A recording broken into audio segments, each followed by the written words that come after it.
What do Google co-founder Sergey Brin, hedge fund manager George Soros, and Hong Kong business magnate Li Ka-shing have in common? They were all refugees. Yet when they arrived fleeing persecution, nobody could have guessed that they would achieve so much. So imagine if even one of the recently arrived Syrian refugees turns out to be so successful. Like the father of Apple founder Steve Jobs, who fled Syria many decades ago. Prejudice is a poor predictor of how people will fare. When Vietnamese boat people fled their country in the late 1970s, they were typically seen as a burden and often turned away. Eventually, many were allowed to settle in the United States and elsewhere. And most arrived speaking little or no English, with few assets or relevant job skills. Yet Vietnamese refugees in the US are now more likely to be employed than people born in America, and they have higher average incomes too. People like David Tran, an entrepreneur whose best-selling product is sriracha chili sauce. So let's face it, refugees aren't charity cases.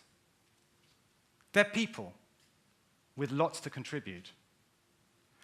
As well as being a humanitarian and legal obligation, welcoming refugees is an investment that can yield big economic dividends. In fact, investing €1 in helping refugees can yield nearly €2 in economic benefits within just 5 years. That's the key finding of a recent study I did for my new think tank, Open, as well as for the Tent Foundation, which is set up to help forcibly displaced people. Now, emotions are running high after the recent attacks in France and elsewhere. So the issue of terrorism needs to be addressed up front. Yes, some Islamic State terrorists may have infiltrated themselves among the recent refugees, just as some Nazis pretended to be refugees after World War II. But should we deny refuge to the victims of Islamic State and President Assad's brutal regime because of the terrible actions of a few? We need to be vigilant and tough. But blaming all Syrian refugees with a lot to contribute for the barbarism of a few terrorists who are mostly born in Europe isn't tough. It's what Donald Trump would do, and it's wrong. Refugees can contribute economically in many ways, as workers, entrepreneurs, innovators, consumers, taxpayers, and investors. While welcoming refugees requires an initial investment, typically of public funds, this tends to be spent on local goods and services, acting like a fiscal stimulus that boosts growth. As well as this immediate demand dividend, refugees produce further dividends once they start working. Some do dirty, difficult, relatively dangerous or dull jobs that locals dislike, like farm work, cleaning offices, or care for the elderly. And that 4D dividend enables locals to do better paid jobs that they prefer. Higher skilled refugees fill skills shortages, producing a deafness dividend. A third of recently arrived refugees in Sweden are college or university graduates. And 2/3 of them have skills that match graduate job vacancies in areas like computing, engineering, and healthcare. And Syrian nurses can enable Swedish doctors to provide better care to more patients.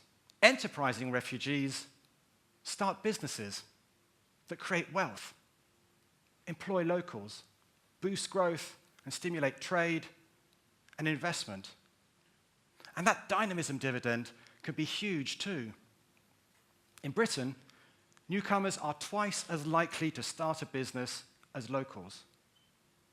And in Australia, refugees are the most entrepreneurial migrants. People like Frank Lowy, one of Australia's richest men, who co-founded the Westfield shopping mall group. Refugees and their children can also help stimulate new ideas and technologies. Because people who've been uprooted from one culture and exposed to another tend to be more creative. And groups with diverse perspectives and experiences tend to outperform like-minded experts at problem solving, which is what most work consists of these days. And that diversity dividend can be huge too. More than 3 in 4 patents at top US universities involve at least one foreign-born inventor. Refugees also tend to be young. The ones who recently arrived in Europe are typically in their early 20s. And they can provide a demographic dividend to aging societies with shrinking native workforces, like Germany, where the average age is 46. Dynamic young refugees complement older, more experienced local workers. They help pay for the growing ranks of pensioners, and they support population numbers and thus investment and growth. And refugees can also provide a debt dividend, because migrants in general tend to be net contributors to public finances. And in Australia, refugees become so after 12 years, which is sooner than children born in Australia. And the taxes that refugees pay help service the huge public debts that exist in many countries, notably France. And last but not least, refugees provide a development dividend to themselves, their children, and their country of origin. The money that refugees send home to Liberia amounts to nearly 1/5 of the economy. So refugees have plenty to contribute. But to make the most of their capabilities requires good government policies. In Europe, Somali refugees tend to be unemployed, and many people think that they have nothing to contribute. But in the US, Somalis tend to be in work or own small businesses. And the crucial difference is that, unlike in Europe, refugees in the US are expected to start working almost immediately, and it's easy for them to do so. So investing in refugees needs to be combined with access to jobs.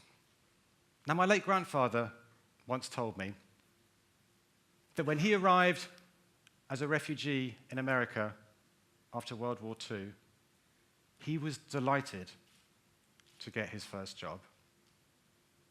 He had a PhD in aeronautical engineering, but his first job was in a factory making wooden floors. And he was delighted to have it because he was starting to rebuild his life and making a contribution to his new home. Now, to start working, asylum seekers and refugees need 3 things: the right to work, appropriate skills, and job opportunities.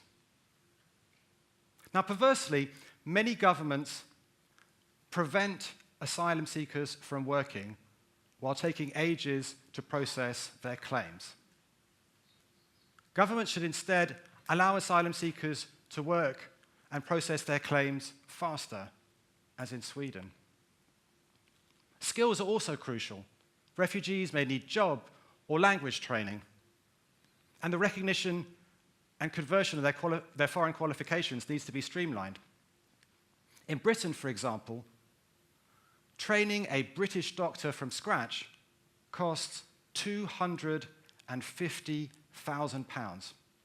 Yet enabling a refugee doctor to practice in Britain costs only a tenth of that. And refugees also need job opportunities. So governments ought to resettle them in places where there are jobs, vigorously combat discrimination, open up the labor market to outsiders, make it easier to start a business, and ensure that refugee children don't get left behind at school. But helping refugees isn't just a matter for governments. Businesses and non-profits have a crucial role to play too. And for businesses, helping refugees isn't just about corporate social responsibility. It's good for the bottom line too. So at Chobani, which is the top brand of Greek yogurt in America, 3 in 10 employees are refugees. And Chobani founder Hamdi Ulukaya, who's pledged to give away most of his fortune to help forcibly displaced people through the Tent Foundation, doesn't just employ refugees to do good. Refugees tend to be hardworking and highly motivated, so employing them is good for the bottom line too. It's simple, really.